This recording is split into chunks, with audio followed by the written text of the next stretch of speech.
एक सुख आहे, संसारा आलिया एक सुख आहे, आठवावे पाय विठोबाचे, येणे होय सर्व संसार सुखाचा, न लगे दुःखाचा लेश काही, घेतील तयासी सोपे आहे सुख, बोलिले मुखे नारायण, सांगितले सोय करुणा सागरे, तुम्हा काहू बरे न वाटे ते, तुका म्हणे तेने उपकार केला, तुका म्हणे तेने उपकार केला, भोळ्या भाविकाला त्रायासी, येणे होय सर्व संसार सुखाचा, न लगे दुःखाचा लेश काही, पांडुरंगा करू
वैराग्याचे महामेरू श्रीमंत श्री जगद्गुरु तुकोबाराय या अभंगातून मानव मात्राला अतिशय महत्वाचा उपदेश करतात.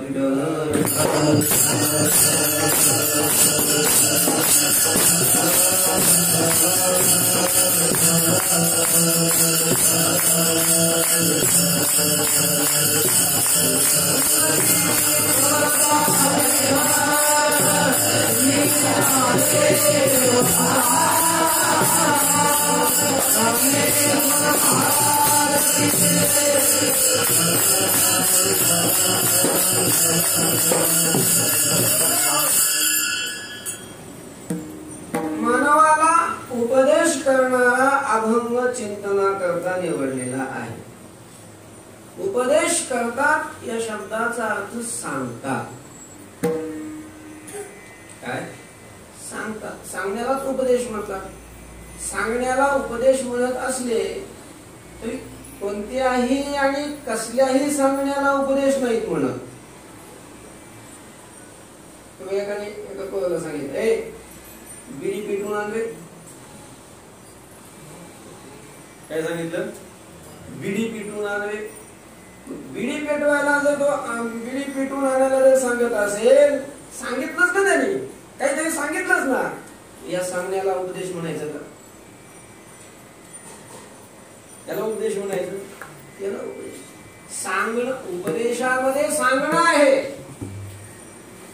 उपदेश करत असताना सांगावं लागतं, पण जे सांगणे तो उपदेश आहे असं नाही.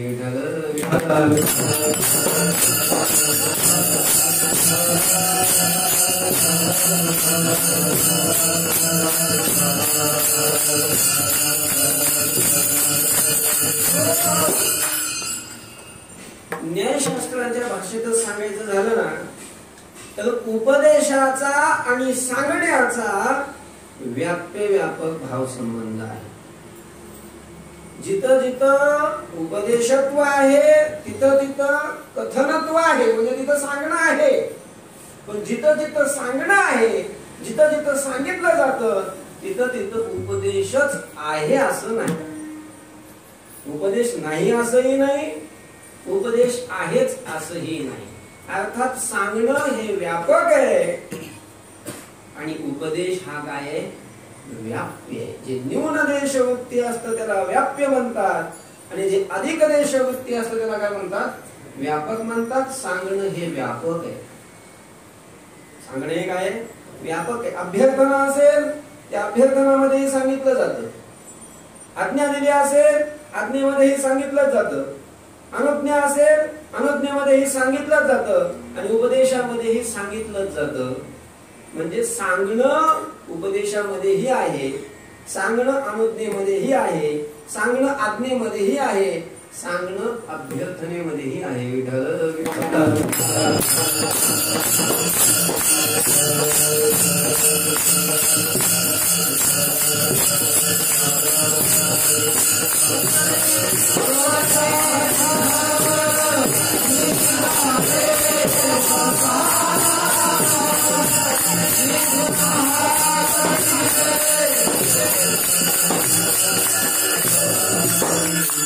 ह्या गोष्टीचा जास्त विस्तार नाही करत, अभंगाचं चिंतन बाजूला राहील.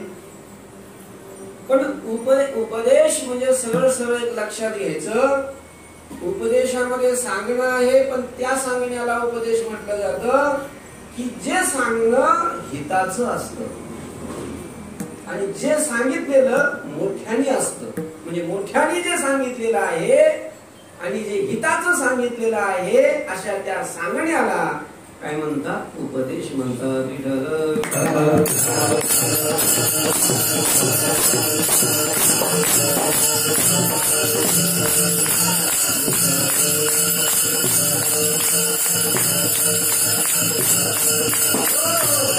उपदेश करण्याकरता जो उपदेश करणारा आहे म्हणजे जो सांगणार आहे तो मोठा असावा लागतो आणि त्याने लहान व्यक्तीला सांगितलेलं असावं लागतं आणि तो लहान जो व्यक्ती आहे त्याच्या हिताचं जे आहे ते हिताचं सांगावं लागतं. त्यावेळेला ते सांगणं त्याच्या ठिकाणी उपदेशत्व येतं. अर्थात हिताचं सांगणं म्हणजे उपदेश. काय गाथ्यामध्ये त्याच्यामध्ये उपदेश प्रकरणच आहे ना, एक प्रकरणच आहे. त्या प्रकरणामध्ये जेवढे अभंग आहेत त्या सगळ्या अभंगातून तुकोबाबांनी काय केलेला आहे? उपदेशच केलेला आहे. बाकीच्याही संतांनी त्यांच्या त्यांच्या गाथेमध्ये उपदेश प्रकरण आहेच, आणि त्या सर्व सबंध अभंगातून उपदेश प्रकरणातील सबंध अभंगातून उपदेशच केला जातो, म्हणजे सांगितलंच जातं. आणि काय सांगितलं जातं? काय सांगितलं जातं? हिताचं सांगितलं जातं. हिताचं, ज्याच्यामध्ये मानवाचं हित आहे त्या हिताच्या गोष्टी सांगितल्या जातात.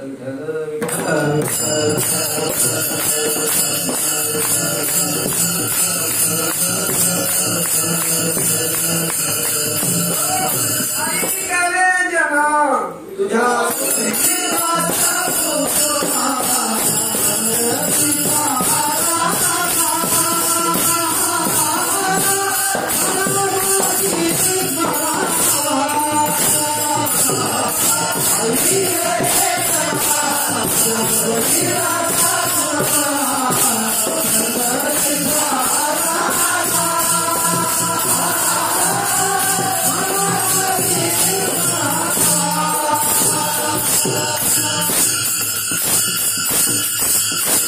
ऐकरे जना तुझ्या सुहिताच्या खुणा. हे जना ऐक, ऐक रे बाबा, ऐक. काय ऐक? काय सांगता महाराज तुम्ही? तुझ्या स्वहिताच्या खुणा. तुझं स्वहित कशामध्ये ते सांगतोय, की जे स्वहित कोणालाच कळत नाही. तुझं स्वहित तुलाही कळत नाही, तुझ्या आईला कळत नाही, तुझ्या बापाला कळत नाही, काका मामा जो कोणी असेल, स्वहित कशात आहे हे संताशिवाय दुसऱ्या कोणाला कळत नाही. माझे स्वहित निरती कोणी काहीच न करीती मज वाचुनी. माझं स्वहित कशात आहे, आपलं स्वहित कशात आहे ते आपल्यालाही कळत नाही, आपल्या जे संबंधी आहे त्या संबंधींनाही कळत नाही. आपलं हित हे संतांना कळत असतं, संतांना. म्हणून हिताचा उपदेश, आपलं हित कशात आहे हे फक्त संतच सांगू शकतात. म्हणजे उपदेश हे फक्त संतच करत असतात. संताशिवाय उपदेश करण्याचा अधिकारच बाकीच्यांना नाही.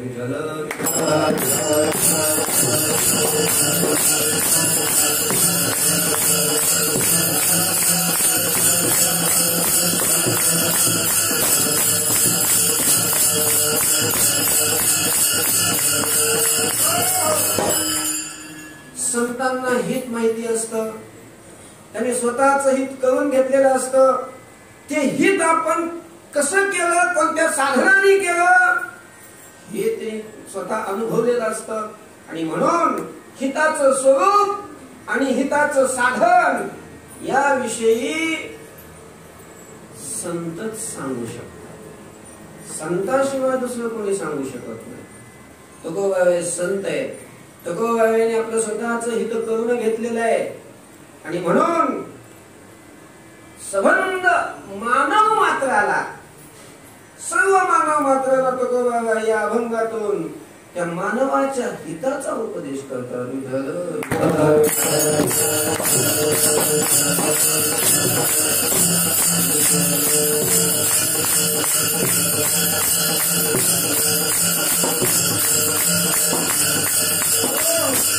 म्हटलं का?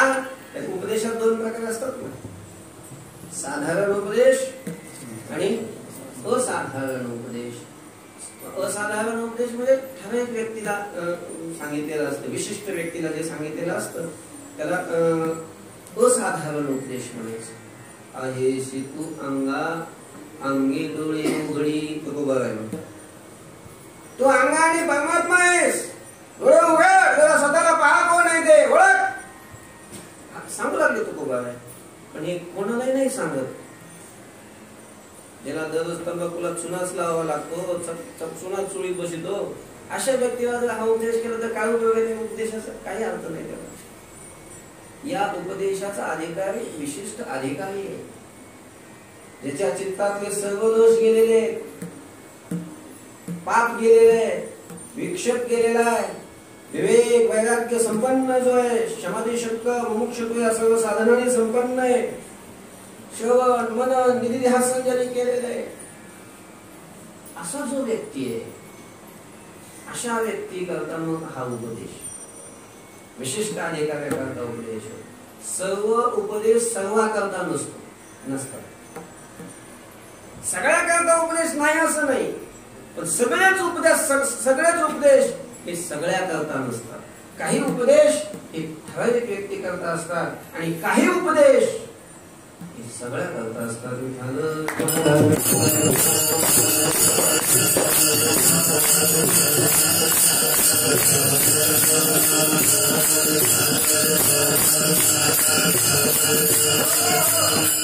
या अभंगातून तुकोबाबांनी जो उपदेश केलेला आहे तो उपदेश विशिष्ट व्यक्ती करता नाही. ब्राह्मण समाजाकरता सांगितले असं नाही, क्षत्रियाकरता सांगितले असंही नाही, वैश्याकरता सांगितले असंही नाही, शूद्राकरता सांगितले असंही नाही, एखाद्या विशिष्ट आश्रमाकरताही नाही, ब्रह्मचर्याकरता सांगितले असंही नाही, गृहस्थाकरता सांगा उपदेशात असंही काही नाही, संन्यासाकरता आहे का असंही काही नाही, मग संन्यासाकरता नाही का तसंही काही नाही.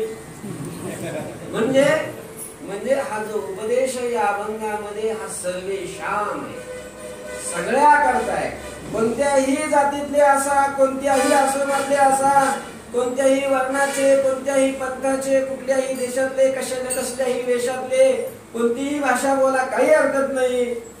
कसले कपडे घाला, पांढरे घाला, भगवे घाला, पिवळे घाला, कसे घालायचे तसे घाला, मानव म्हणून जो जन्माला आला,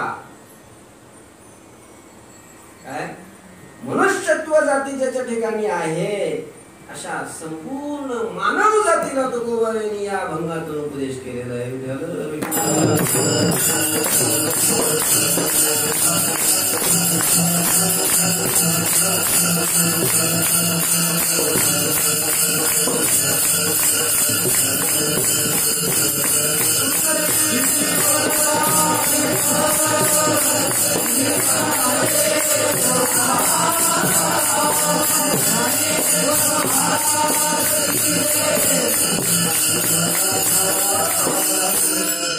तुकोबा उपदेश करतात, हो उपदेश करतात म्हणजे हिताचं सांगतात, हो हिताचं सांगतात, सगळ्या करता सांगतात, हो सगळ्या करता सांगतात.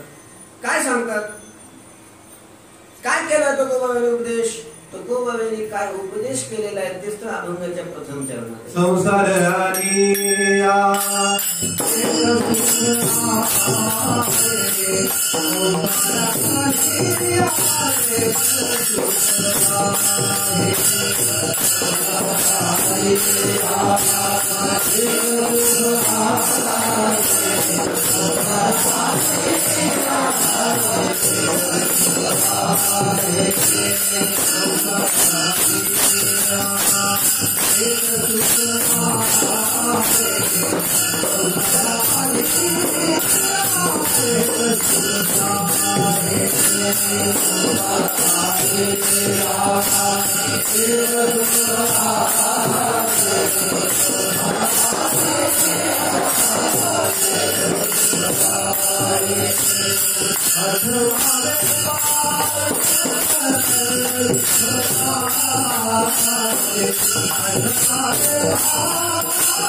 एक सुख आहे.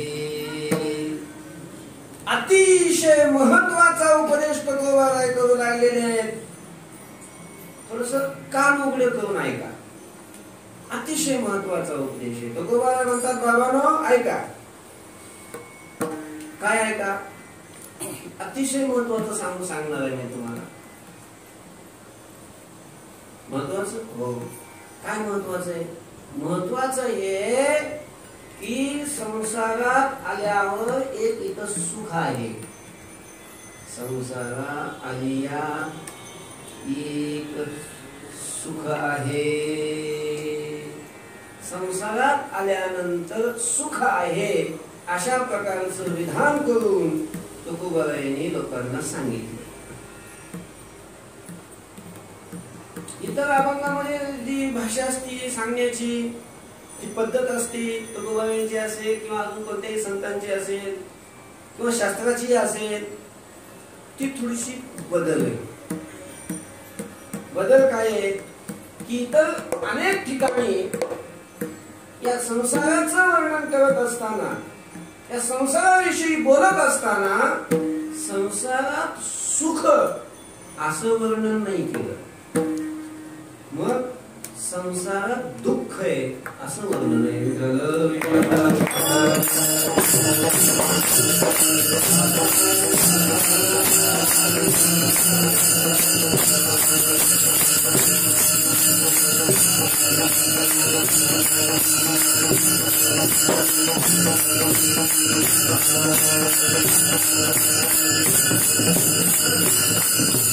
संसार दुःख मोठा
भाषा आहे. ज्ञानोबा म्हणतात या संसाराविषयी बोलत असताना की हा संसार दुःखाचं मूळ आहे. दुःखाचं काय आहे? मूळ आहे. ठाऊकची आहे संसार दुःखाचा. सगळ्यांना माहितीच आहे की संसार कसा आहे? दुःखाचा आहे. दुःखाचा काय आहे? तुकोबारायांनी हे जे विधान केलं ना, संसारा आलिया एक सुख आहे, हे जे तुकोबाराय विधान करतात, तुकोबाराय जे लोकांना सांगू लागलेले आणि सर्वांना सांगू लागलेले, आणि हे विधान तुकोबारायांचं सर्वांच्या विरोधात आहे. सर्वांच्या विरोधात म्हणजे सर्वांना असलेला जो अनुभव आहे त्या अनुभवाच्या विरोधात आहे.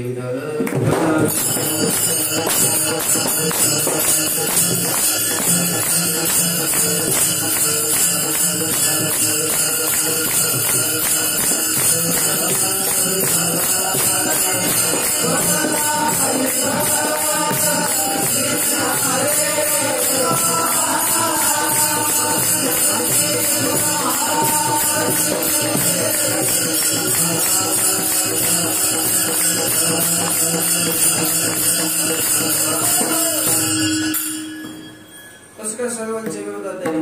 सर्वांचा अनुभव असा आहे की संसारात काय आहे? दुःख. बघा तुम्ही कीर्तन झालं का नंतर कोणाला भेटला तुम्ही?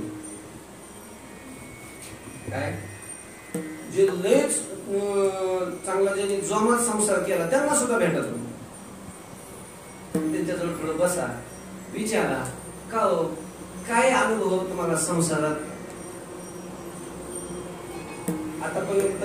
सुखाचा अनुभव आला का दुःखाचा अनुभव आला? कसा वाटला तुम्हाला संसार? काय सांगते ते? काय सांगते? कोणी असो काय म्हणते? संसार हा दुःखाचा असेल, दुःखाचा असेल.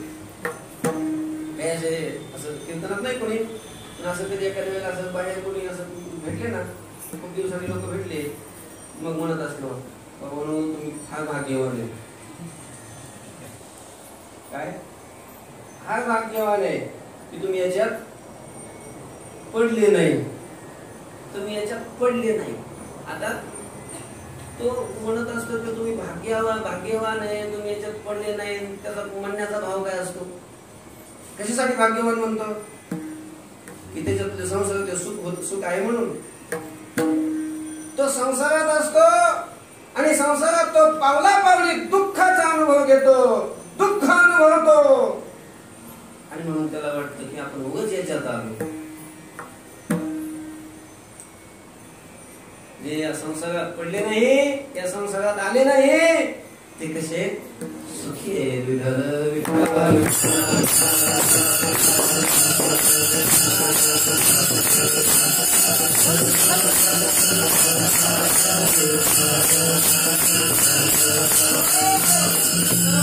मध्ये तुम्ही कोणालाही विचारा सुखी आहे का दुःखी आहे. शेतकऱ्याला विचारा, तो काय सांगेल? दुःखी. दुकानदाराला विचारा सुखी आहे का दुःखी आहे. नोकरी करणाऱ्यांना विचारा सुखी आहे का दुःखी आहे. कोणाला विचारा? जे व्यापार करतात त्यांना विचारा, जे काहीच करीत नाही त्यांना तुम्ही विचारा, ते तरी सुखी आहेत का? संसारात सुखी कोणीच. सुखाचा अनुभव संसारामध्ये कोणाला नाहीये. संसारामध्ये सुखाची अपेक्षा ही करू नये असं तुकोबाबाई म्हणतात. जर तुम्ही संसारात सुखाची अपेक्षा केली तर तुमची ती आशा, तुमची ती अपेक्षा निष्फळ होईल, निराश होईल. निराश.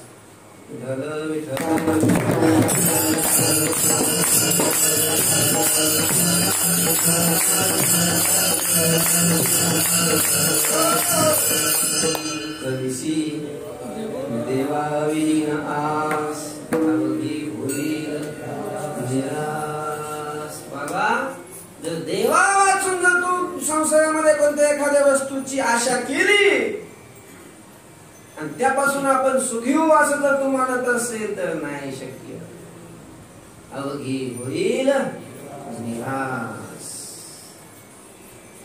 संसारात सुख नाही. आणि हा आपला काय आहे? अनुभव आहे.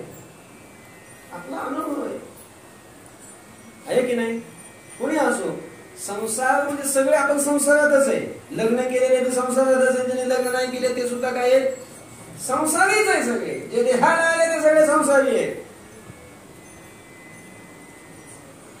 लग्न नाही केलं म्हणजे बायकाच नाही.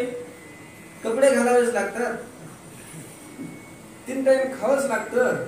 बाकीचं जे संसारी लोकांना जे असतं सगळंच असतं ना. ब्रह्मचार्याकडे, लग्न करणाऱ्याकडे सगळं असतं. काय नाही, काय कमी आहे. उलट त्यांच्यापेक्षा इथं बघ ब्रह्मचार्याकडे जास्त आहे.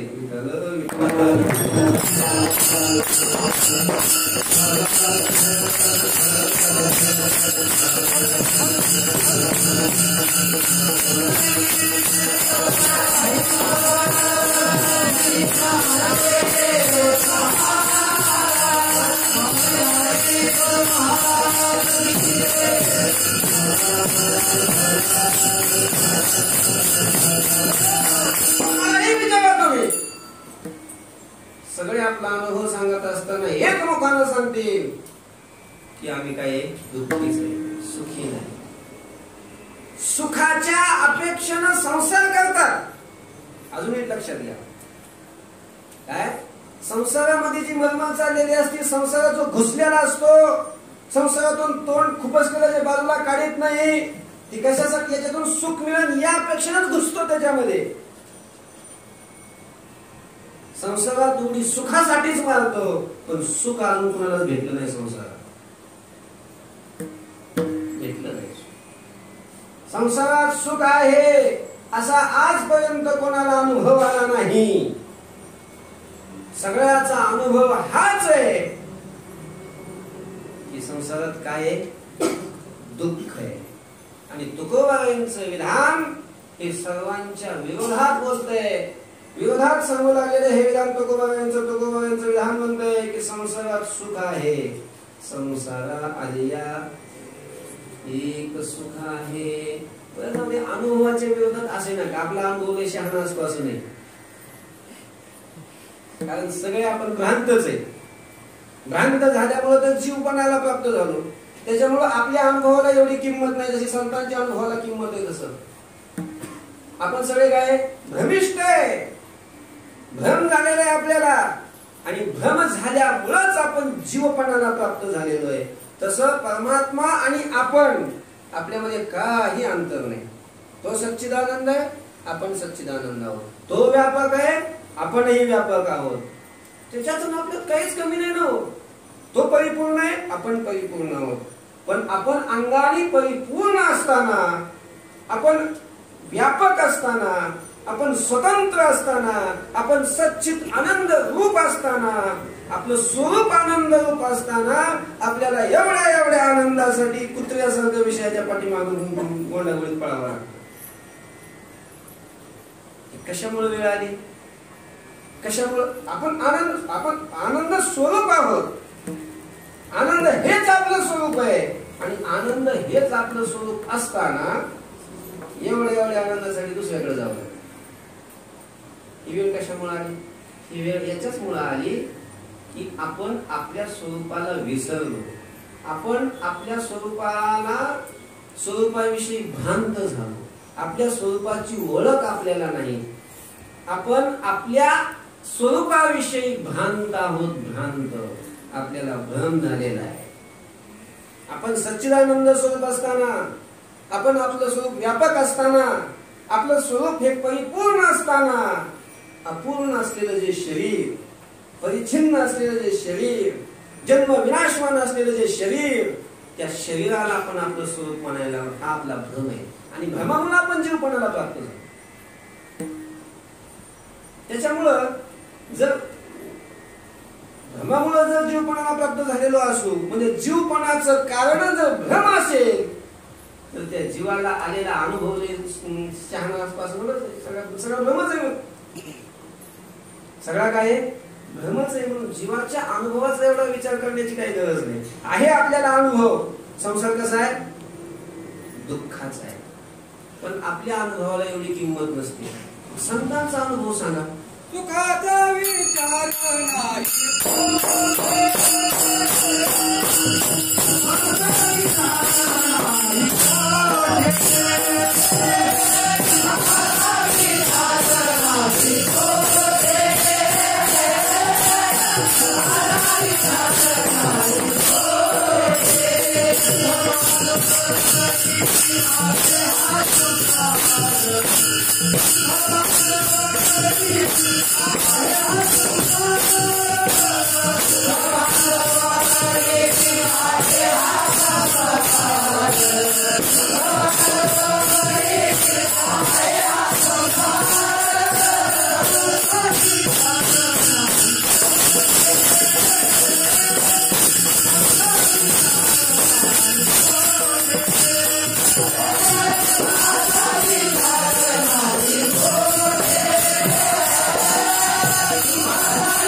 नाही, आहे हा संसार. काय सगळं दुःख दुःख म्हणजे संसार आहे. संसार वेगळा दुःख वेगळा नाहीये. संसार म्हणजेच काय आहे? दुःख आहे, दुःख. या संसारात सुखाचा विचारच करायचा नाही म्हणतात संत. सुखाचा विचार नाही. कुठे संतांचा अनुभव आहे काय? संत हे अनुभवाने सांगत असतात. अनुभवे आले अंगा ते या जगा देतसे. जे अनुभवाला आलं ते सांगतात. आणि संतांना जगाचा या संसाराचा अनुभव आहे की हा दुःखाचा आहे. दुःख बांधवणी आहे हा संसार किंवा संसार दुःख मूळ हे संत सांगतात. म्हणजे संतांनाही अनुभवाला संसार दुःखाचा असाच आहे. तुकोबारांचंच वचन आहे ते. दुःख बांधवणी आहे हा संसार. मला सांगतात संसार दुःख मूळ. हे दोन्ही वचन म्हणजे संतांची वचन तुकोबा यांच्या या वचनाच्या विरोधात आहे.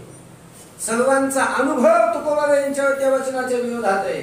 म्हणजे अनुभव विरोधात आहे. संत वचन म्हणजे संतांचं प्रमाण ते विरोधात आहे. आणि शास्त्राचं प्रमाण विरोधात आहे. शास्त्रही विरोधात आहे. शास्त्र काय सांगतं? शास्त्र सांगतं की जी वस्तू अल्प असते त्या अल्प वस्तूमध्ये सुख नसतं. नाल्पे सुखमस्ती यो वै भूमा तत्सुखम नाल्पे सुखमस्ती. जो भूमा आहे म्हणजे जो व्यापक आहे तो सुखरूप आहे. आणि जो अल्प आहे जी वस्तू परिच्छिन्न आहे त्या परिच्छिन्न वस्तूमध्ये अल्प वस्तूमध्ये सुख नाही. हे वेद सांगतो. श्रुती सांगते अल्पे सुखम न असती. अल्प वस्तूमध्ये म्हणजे परिच्छिन्न वस्तूमध्ये सुखाचा विचार नाही. तिथं सुख नाहीच आहे. आणि संसाराचा जर विचार केला तर संसार हा अल्प आहे. संसार हा परिच्छिन्न आहे. देशाने परिच्छिन्न आहे, कालाने परिच्छिन्न आहे, वस्तूंनी परिच्छिन्न. असे परिच्छिन्नतेचे हे 3 प्रकार आहेत. जास्त घुसत नाही त्याच्यात, पण हे 3 प्रकार आहेत. वस्तूंनी संसार परिच्छिन्न आहे, कालाने परिच्छिन्न आहे आणि देशाने परिच्छिन्न आहे. आणि असा परिच्छिन्न असल्यामुळं अल्प आहे. आणि जी वस्तू अल्प असते त्या अल्प वस्तूच्या ठिकाणी सुख नसतं. संसार अल्प असल्यामुळं संसारामध्ये सुख नाही. श्रुती सांगते, हे वेद सांगतो. आणि तुकोबाला विधान करू लागलेले संसारा आलिया एक सुख आहे. तुकोबाला असं हे वेदाच्या बाकीच्या संत वचनाच्या आणि सर्वांच्या अनुभवाच्या विरोधात असं वचन कसं बोलतात? विठ्ठल विठ्ठल.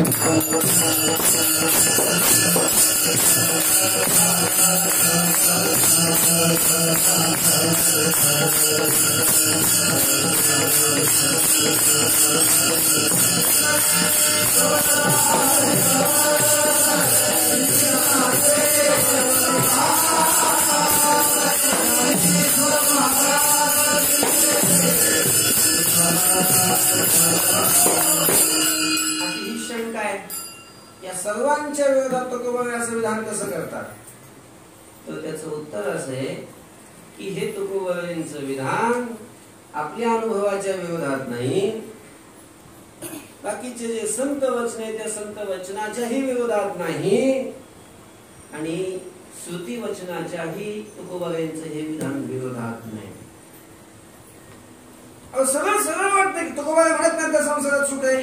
आई म्हणतात ना. आणि मग संसारात सुख आहे असं म्हणतात तर मग या वचनाच्या विरोधात कसं काही ते वचन येत नाही? नाही येत. का नाही येत? तर त्याचं कारण असं आहे. काय कारण आहे?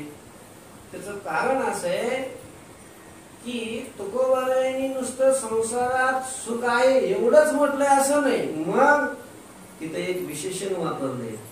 संसारा आलिया एक सुख आहे. संसारात आल्यावर एक सुख आहे. ते एक शब्द फार महत्वाचा आहे. आणि त्याही अगोदर आपण एवढ्या शंका घेण्याच्या अगोदर संसार म्हणजे काय हे समजून घेतलं पाहिजे. संसारात आल्यावर म्हणजे नेमकं कुठं आल्यावर? तुकोबा म्हणतात की संसारात आल्यावर सुख आहे इतर वचनात मध्ये असं सांगितलेलं की संसारात दुःख आहे, पण मग दुःख आहे म्हणताना तो संसार कोणता आणि संसारात सुख आहे म्हणत असताना तो संसार कोणता हे समजून घेतलं पाहिजे.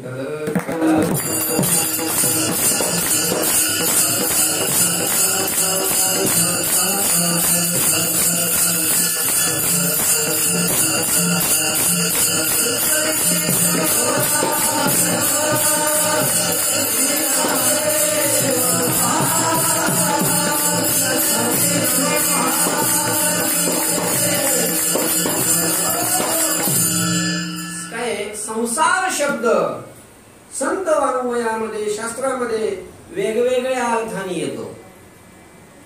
वेगवेगळ्या अर्थाने हा संसार शब्द येतो.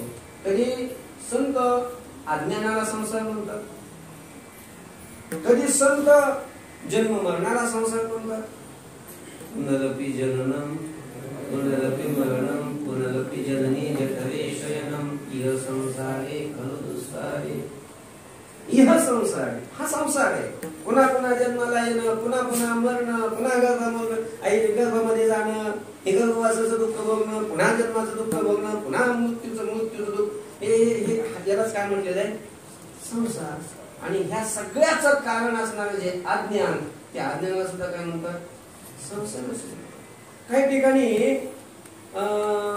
हे जे सगळा परिवार असतो आपला, आई बाप बायको मुलं, हे सगळे नातं गोत, याला संसार म्हणतील आपण.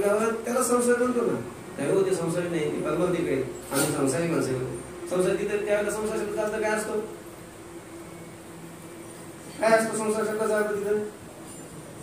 हा संसार त्यावेळेला परिवार, आपलं गृहस्थी जीवन असेल, सगळा पसरा वाढवलेला असेल, परिग्रह केलेला असेल, तर त्या परिग्रहालाच काय म्हटलं जातं संसार म्हटलं जातं.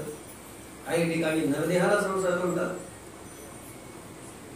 आलिया संसारात उठा वेग करा, शरण जामदारा, पांडुरंगा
संसारा आल्यानो पंढरीशी झाले असं तुकोबावे म्हणतात. पंढरीला जायला कोणाला सांगतात? जे अज्ञानी तर सगळे जीव आहेत. काय सगळे जीव कोणत्याही योनीतले असो, मानवच नाही, कुत्रे मांजर डुकर बैल पशु पक्षी सगळेच काय, सगळेच अज्ञानी. मग सगळं अज्ञान अवस्थेला जे प्राप्त झाले, म्हणजे संसाराला आले, मग त्यांना सांगतात काय तो पंढरपूरला जायला? नाही, तसं नाही म्हणता येत. मग काय म्हणायचं? जे जन्म मरणाला प्राप्त झाले, म्हणजे संसाराला प्राप्त झाले, त्यांना सांगतात का सगळे जीव जन्म मरणाला प्राप्त झालेले? नाही, ज्यांचा परिवार आहे, बायकामुळे सगळ्याच जीवांना आहेत. कुणाला नाही? माणसाला फक्त बायका आहेत का? बैलाला नाहीत, गाढवाला नाहीत, डुकराला नाहीत, त्यांना पोरं नाहीत, त्यांनाही परिवार आहे. मग त्या परिवारात जे आले त्यांना सांगतात की पंढरपूरला जायला? तसं नाही. मग संसाराला आले म्हणजे नरदेहाला आले. इथं संसार शब्दाचा अर्थ काय आहे? नरदेह. असे वेगवेगळ्या ठिकाणी वेगवेगळ्या अर्थाने हा संसार शब्द असतो. कुठं याचा अर्थ अज्ञान असतो, काही ठिकाणी या संसार शब्दाचा अर्थ जन्ममरण असतं, काही ठिकाणी सगळा परिवार असतो, परिग्रह असतो, आणि काही ठिकाणी नरदेह असा संसार शब्दाचा अर्थ असतो. तुकोबाला या अभंगामध्ये जे तुकोबाने विधान केलेलं आहे की संसारात आल्यानंतर सुख आहे. आता या चार जे अर्थ सांगितले, कोणत्या संसारात आल्यावर सुख आहे? विठ्ठल विठ्ठल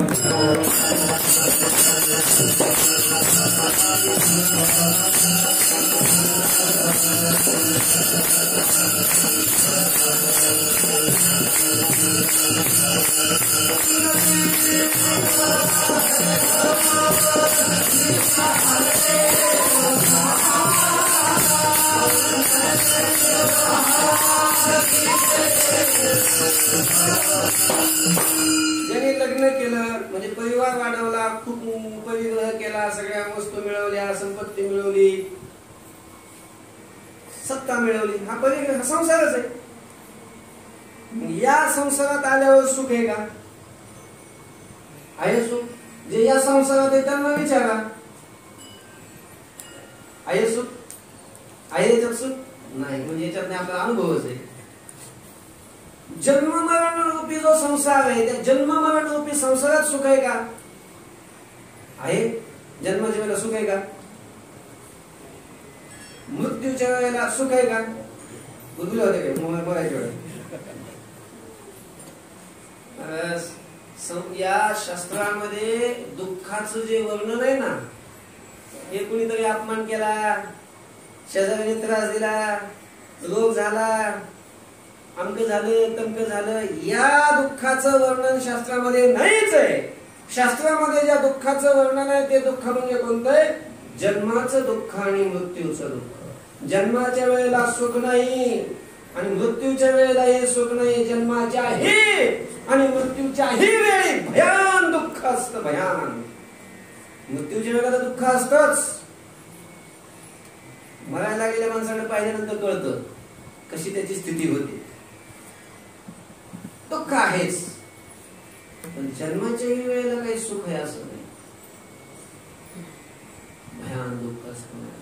जगामध्ये असताना देवाने आपल्याला जन्म द्यावा, हे जगात जग दाखवावं याच्याकरता देवाला प्रार्थना करत असतो जीव. देवा मला बाहेर का? बाहेर आल्यानंतर अखंड तुझा मी आठव करीन. देवाने जन्म दिला ते सगळं विसरून जातं. त्या जन्माच्या वेळी एवढ्या मोठ्या दुःखाचा आघात होत असतो त्याच्या बुद्धीवर की पहिलं सगळं विसरून जातं. याच्या अगोदर आपण काय कुठं नव्हतो काय? या देहाला येण्याच्या अगोदर, म्हणजे या रूपाने, या शरीराच्या रूपाने जन्माला येण्याच्या अगोदर आपण त्या अगोदर कुठं नव्हतोच. किती जन्म घेतले असतील ना, कोणत्या कोणत्या योनीला गेलो असो, किती किती काय काय कुठाने गेले असतील, पण काय आठवते का? का नाही आठवत? कारण जन्माच्या आणि मृत्यूच्या वेळी दुःखाचा आघातच एवढा असतो की त्या दुःखाच्या आघाताने पहिलं सगळं विसरून जातं. एखादा ऍक्सिडेंट झाला ना माणसाचा, त्याला जर असं खूप जोर मार लागला तर त्याला काहीच आठवत नाही. त्याची ती स्मरण करण्याची शक्तीच निघून जाते. तसं जन्माच्या वेळेला खूप मोठा दुःखाचा आघात असतो, त्याच्यामुळे पहिलं काहीच आठवत नाही. म्हणजे जन्माच्या वेळेला दुःखच आहे, मृत्यूच्या वेळेला दुःखच आहे. म्हणजे जन्म मरणरूपी जो संसार आहे तिथं सुख आहे असं तुकोबा म्हणतात, ते जुळत नाही. परिग्रहरूपी जो संसार तिथंही दुःखच आहे, जन्म मरणरूपी जो संसार तिथंही दुःखच आहे. आणि जो अज्ञानरूपी संसार आहे, आता जर अज्ञान म्हणजे सगळ्या संसाराचं कारण, जर सगळं हे जर दुःख रूप आहे तर त्याचं कारण सुखरूप असणार आहे काय? कारणाचेच तर गुण कार्यात येत असतात. काय? कारणाचेच गुण कुठे येत असतात? कार्यात येत असतात. माया त्रिगुणात्मक आहे, कशावरून ओळख म्हणायचं की तिचं कार्य त्रिगुणात्मक दिसतंय म्हणून माया त्रिगुणात्मक. माया थोडीच पुन्हा दिसली काय? माया बघितली का कोणी? कोणी बघितली माया? माया अशी काही अशी जसे आपल्याला या महिला दिसतात तशी दिसते का माया? माया तशी मूर्त रूपाने नाही दिसत. मग तिचं हे जगत सगळं कार्य दिसतं. आणि मग त्या कार्याला पाहून, कार्य जर त्रिगुणात्मक आहे तर ते कार्य निर्माण करणारी जी माया आहे ती सुद्धा कशी असली पाहिजे, त्रिगुणात्मक आहे असं युक्तीनं अनुमानाने जाणावं लागतं. तसं या अज्ञानाचं कार्य असलेला जो संसार तो जर दुःख रूप आहे, त्याच्यात जर दुःख आहे तर अज्ञानात कसं काय सुख असेल? मग या अज्ञानातही सुख नाही, अज्ञानात सुख नाही, म्हणजे याही संसारात सुख नाही. आता परिशेष न्यायानं राहिलं ते कोणता संसार? नरदेहरूपी संसार. आणि तुकोबारायांना संसार या शब्दानं हा नरदेह अपेक्षित आहे. नरदेह या नरदेहरूपी संसारामध्ये तुकोबाराय म्हणतात सुख आहे.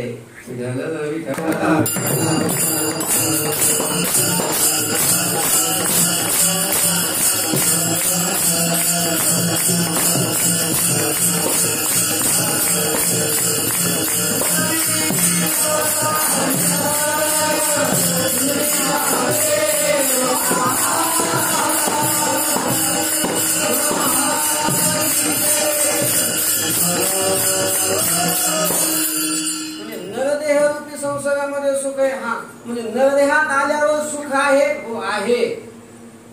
काय नरदेहात आल्यावर काय आहे? सुख आहे. तुकोबाराय म्हणतात बरोबर आहे, बरोबर आहे, बरोबर आहे, हो बरोबर आहे. तुकाराम महाराज म्हणतात म्हणजे बरोबरच असणार आहे. कसं काय बरोबर आहे? समजून घ्या नीट. जर आपल्याला हे विरोधात वाटत असेल तर ते कसं विरोधात नाही, तुकोबारायांचं म्हणणं कसं बरोबर आहे आपण समजून घेतलं पाहिजे. म्हणजे कसं काय नरदेहात आल्यावर कसं काय सुख आहे? आता आम्ही नरदेहाला चाललेलो, आता काय आपण कुत्रे आहे की डुकरे? कोण आहे आपण? नरच आहे ना, मनुष्यच आहे ना आपण. नर म्हणजे मनुष्य, मनुष्यच आहे ना आपण. मनुष्य देहाला चाललो ना आपण, मानव देहाला चाललो ना, नर देहाला चाललो ना, म्हणजे संसाराला आलो ना. तुकोबारायांना संसार शब्दाने इथं जो अर्थ अपेक्षित आहे त्या संसारात आपण आलो ना, नरदेहात आलो ना, मग कुठं सुख आहे? इथं नरदेहात आल्यावर लोक सुखाची अपेक्षा करतात नाही असं नाही. जेही काय करतात ते सगळं कशा करता करतात?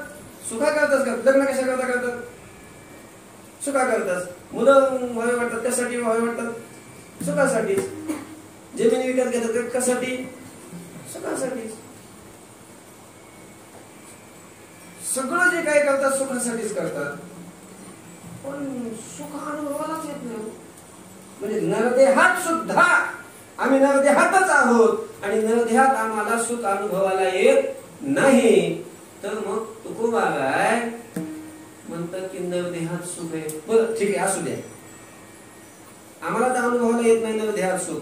पण जर तुकोबाराय म्हणत असतील तर मग नरदेहात कोणतं सुख आहे? लग्न केलेलं सुख आहे, मुलं झालेले जे सुख असतं ते सुख नरदेहात आहे? कशाचं सुख आहे? नेमकं निवडून आलेलं सुख आहे? कशाचं? नेमकं नरदेहात सुख आहे असं तुकोबाराय म्हणतात. नेमकं नरदेहात असलेलं हे सुख नेमकं कोणतं आहे?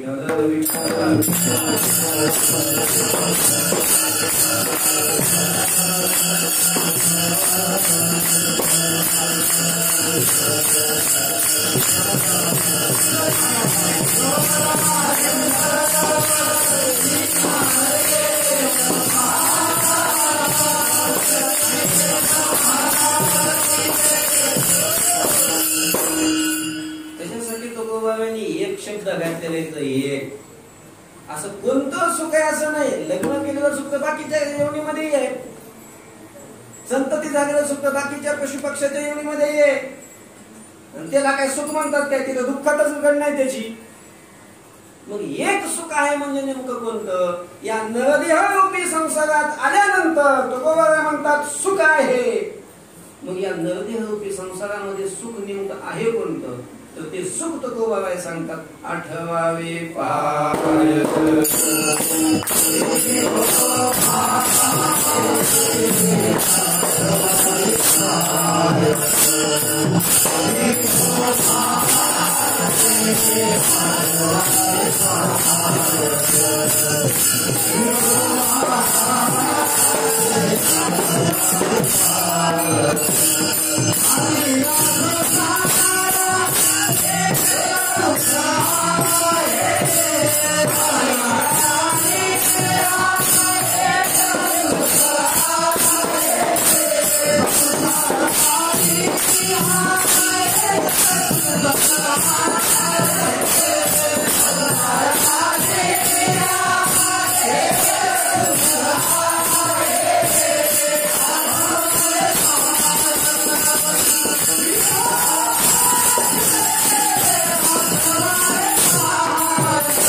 आठवावे पाय विठोबाचे, विठोबाचे पाय आठवावे, हे एक सुख संसार आले आहे. विठ्ठल विठ्ठल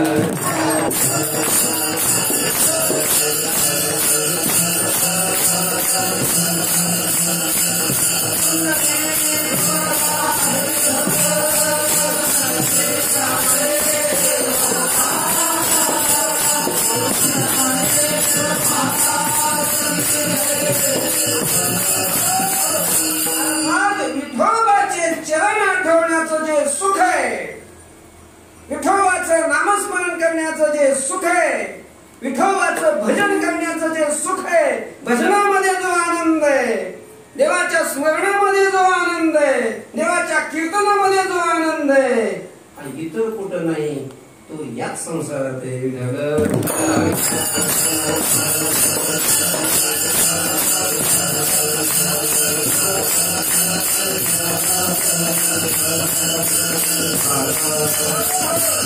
हे एक सुख म्हणजे हे एक भक्ती सुख, हे भक्तिरस, हा जो ब्रह्मरस, या ब्रह्मरसाचा आनंद, भक्तिरसाचा आनंद, हे भक्तिरसाचं जे सुख आहे, हे सुख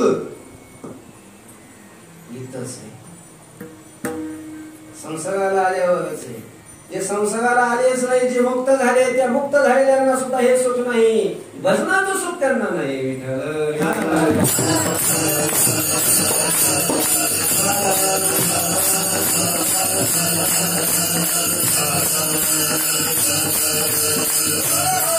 ते स्वर्गात गेले म्हणजे या संसारात नाही आले, म्हणजे नरदेवरूपी संसारात नाही आले, मग ते देव झाले, म्हणजे स्वर्गात देव झाले, अमर झाले अमृत पिऊन, त्यांना सुद्धा हे सुख नाही. तरी भक्ती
सुख दुर्लभ द्या, त्यांना हे भक्ती सुख दुर्लभ आहे. कोणाला?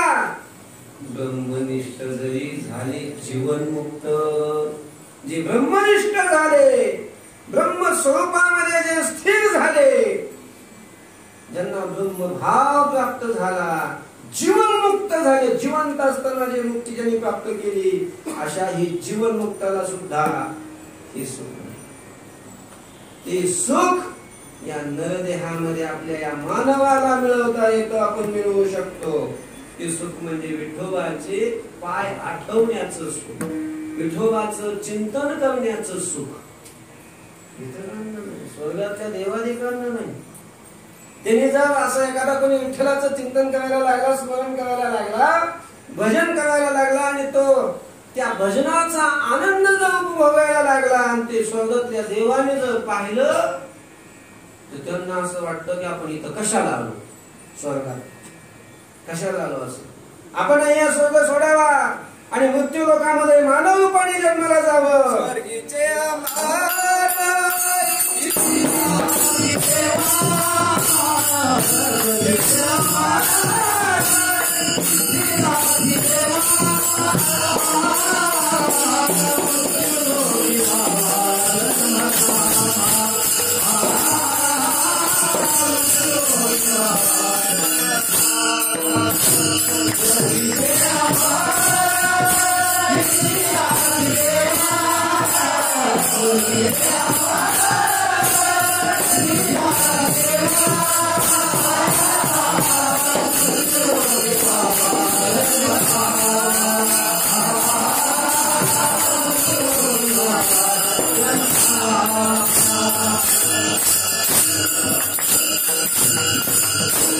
स्वर्गीचे अमर इच्छिताती देवा मृत्यू लोकी व्हा जन्मामा. काय करणार आहेत आल्यानंतर? नारायण नामे हो जीवांतुका.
कीर्तने अनंत गाऊ गीती. कीर्तनामध्ये आम्ही अनंताचं गीत गाऊ. गीत गाण्याकरता आम्ही तर मृत्यू लोकामध्ये जन्माला येऊ अशी अपेक्षा स्वर्गातले देव करतात. का तर इथं जो देवाच्या पायाच्या चिंतनाचा आनंद दुसरीकडे कुठंच नाही. ते सुख भजनाचं सुख, कीर्तनाचं सुख, देवाच्या चिंतनाचं सुख, नामस्मरणाचं सुख, ते एक सुख गीत आहे. संसारा आलिया एक सुख आहे. आणि हे जे एक सुख आहे ना, भक्ती सुख ज्याला म्हणतात, या भक्ती सुखापुढे जगातले बाकीचे सगळे सुख हे तुच्छ आहे, तुच्छ आहे. विषय सुख तर तुच्छच आहे हो. विषय सुखाची गणना शास्त्रामध्ये सुख म्हणून नाहीच आहे. आपण ज्याला सुख म्हणतो ना, आपण ज्या सुखाची कल्पना करत असतो म्हणजे विषय सुखाची. विषय सुखा वाचून आपल्याला बाकीचं सुख माहीतच नसतं. आपण ज्याला सुख म्हणतो शास्त्र त्याला सुख म्हणतच नाही. जाऊ दे, हे सुख, उपाधीचं सुख, विषयाचं सुख, हे काय सुख आहे का? ते दुःखच आहे. मग शास्त्रामध्ये ते समाधीचं सुख सांगितलेलं आहे. शास्त्रामध्ये जे मुक्तीचं सुख सांगितलेलं आहे, मुक्तीचं नाही, मुक्तीचं मोक्षाचं जे सुख आहे, ते मोक्षाचं सुख सुद्धा या भक्ती सुखाच्या पुढं तुच्छ आहे, तुच्छ. यत्किंचित यत्किंचित. कारण भक्तीचं सुख ते दिवसेंदिवस वाढत जातं.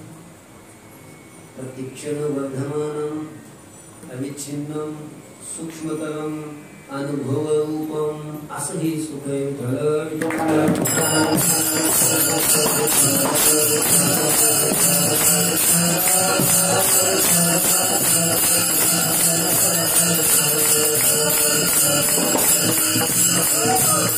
असं हे जे एक सुख आहे ते इथंच आहे.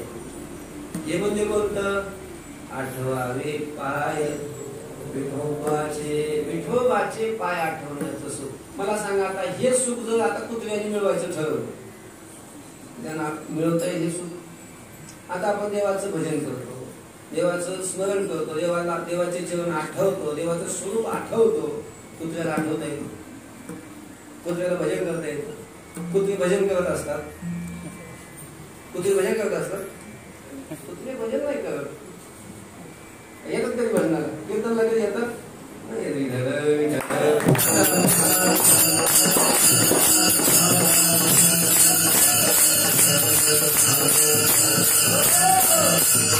म्हणजे 4 पायाचे म्हणतोय.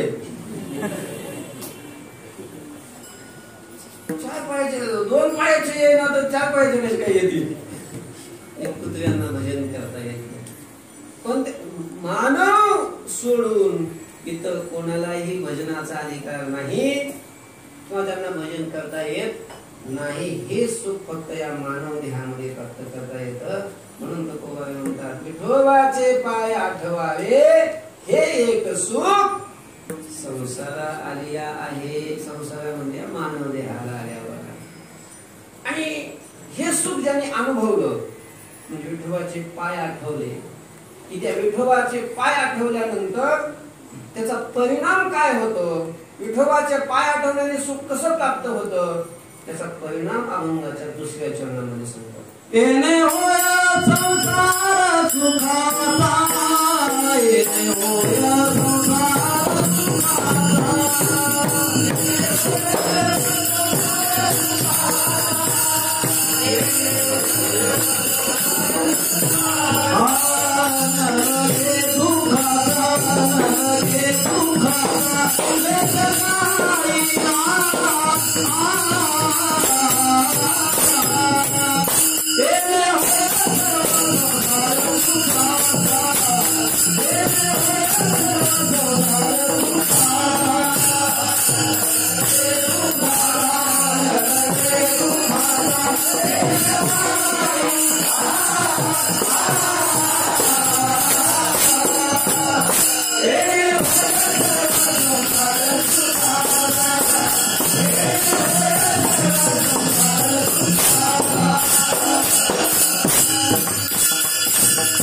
सुखाचा, येणे होय संसार सुखाचा होय.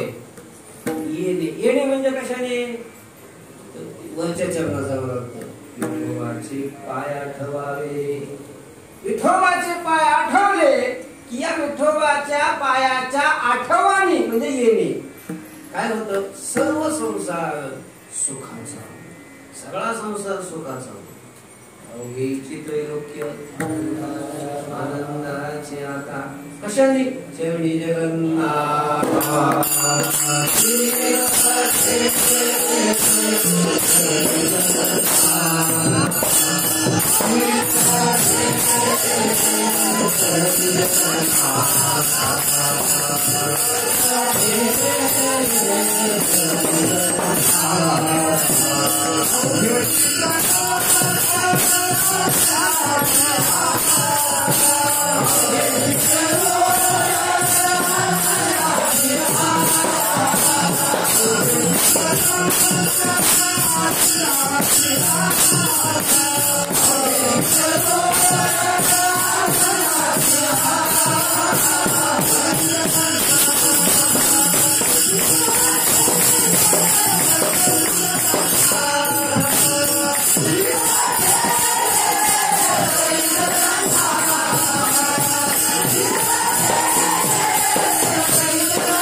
असं म्हटलं काय, विठोबाचे पाय आठवावे म्हटलं असं काय.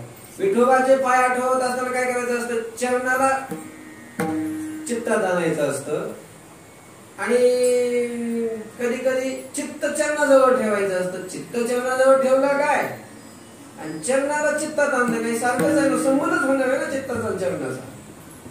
खरंय होय सर्व संसार सुखाचा, सगळा दुःखाचा प्रतीतीला येणारा संसार जर देवाच्या चरणाजवळ चित्त ठेवलं तर सगळा सुखाचा होतो. असं कसं काय होतं, दुःखाचा संसार सुखाचा कसा काय होतो, त्याचं कारण आहे का, त्याचं कारण असं आहे, संसार जो आपल्याला दुःखाचा अनुभवाला येतो हा दुःखाचा संसार भासलेला आहे आणि त्याला अधिष्ठान विठोबाचे चरण आहे. अधिष्ठान काय आहे? विठोबाचे चरण. आणि अधिष्ठानाजवळ वृत्ती गेली की अधिष्ठानाचं ज्ञान होतं आणि भासलेलं सगळं निवृत्त होऊन जातं.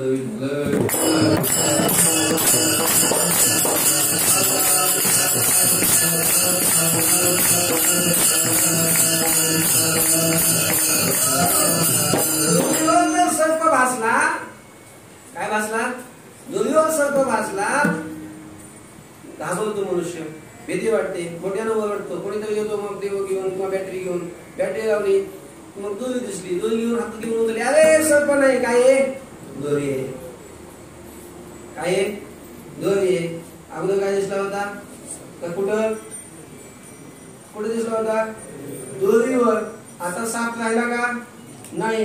साप कसा होता? विषारी होता की नाही? ज्यावेळेला साप दिसला त्यावेळेला कसा होता? विषारी होता, म्हणून तो घाबरला होता.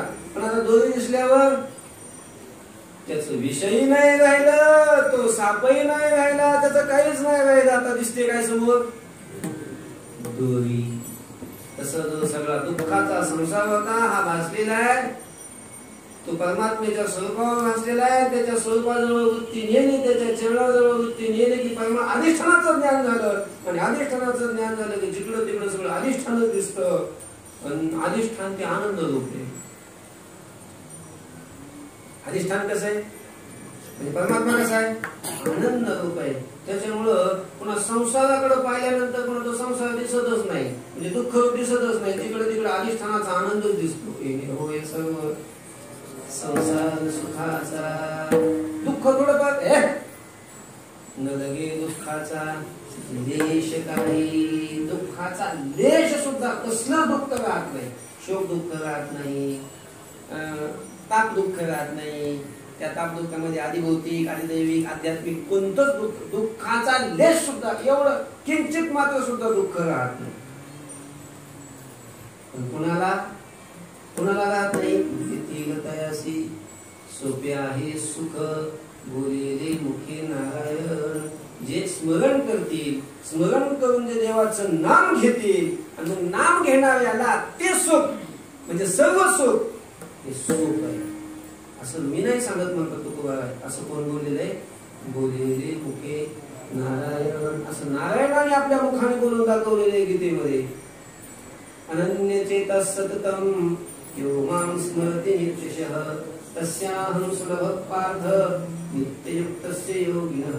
त्याला मी सुलभ आहे, त्याला मी सोपा आहे, त्याला माझं स्वरूप सुख हे कसं आहे? सोपं आहे. कुणाला? घेतील तयास, जे माझं स्मरण करून माझं नाम घेतील त्यांच्याकरता हे सुख कसं आहे? सोपा आहे.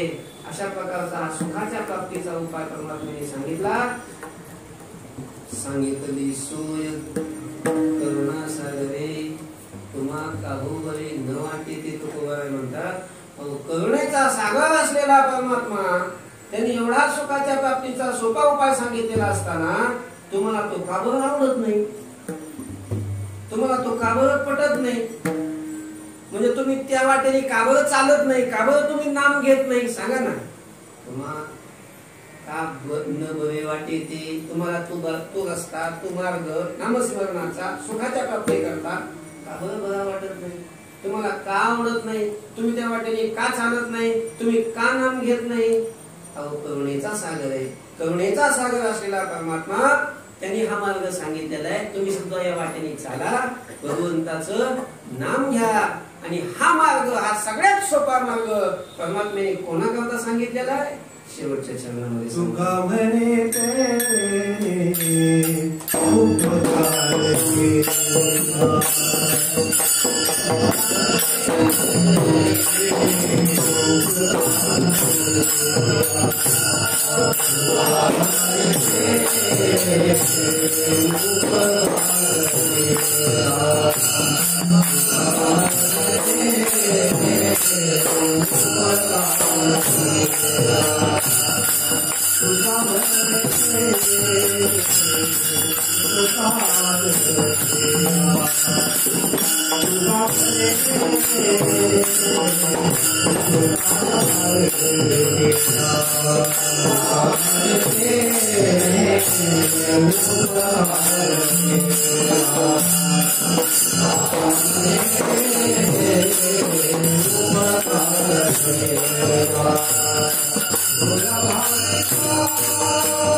भक्ती सुखाच्या प्राप्तीचा अतिशय सोपा उपाय सांगून त्यांनी भोळ्या भाविकावर सगळ्या जगावर काय केलेलं आहे, उपकार कशा प्रकारचा केलेला आहे, कशा करता तरण्याकरता उपाय सांगून तुकाराम म्हणे त्याने उपकार केला भोळ्या भाविकाला तरायासी.